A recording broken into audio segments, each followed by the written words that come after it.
In today's video, I'm going to teach you how to add new pages in Looker Studio reports.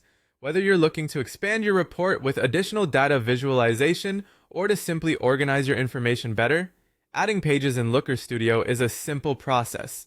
Let's walk through the steps together. First, you'll want to navigate to Looker Studio.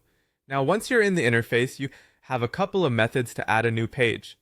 Let's start with the first method using the top menu. Begin by editing your report. Editing is crucial because it allows you to make changes and additions, such as our new pages. Once you're in edit mode, look towards the top of your screen where you'll find the report header.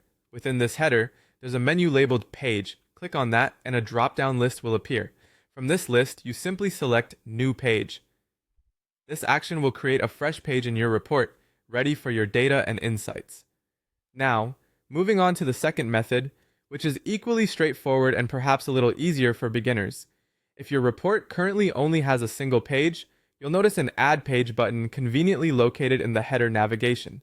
This button is designed to streamline the process when your report is just getting started. Click this Add Page button, and just like with our first method, a new page will be immediately created for you. With either of these methods, adding pages is seamless. Once your new page is added, you might be wondering how to manage it further or make changes. Let's explore what you can do after adding a new page. First, renaming your page can help keep your report organized and intuitive. To rename, go back to the Page menu and select Manage Pages. Here, you'll see all your pages listed.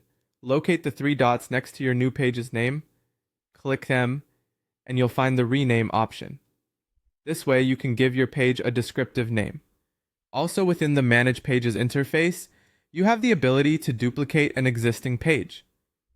Duplicating a page is particularly useful if you want to maintain the format and charts of a current page while only altering the data or minor aspects.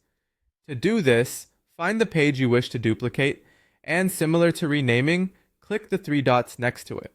Choose Duplicate from the options, and there you go, a new page with all the same elements, ready for you to adjust as needed. That's it for adding and managing pages in Looker Studio. This concludes our tutorial on how to effectively add new pages to your reports. I hope you found these instructions clear and helpful. Thanks for watching and enjoy crafting your reports with Looker Studio.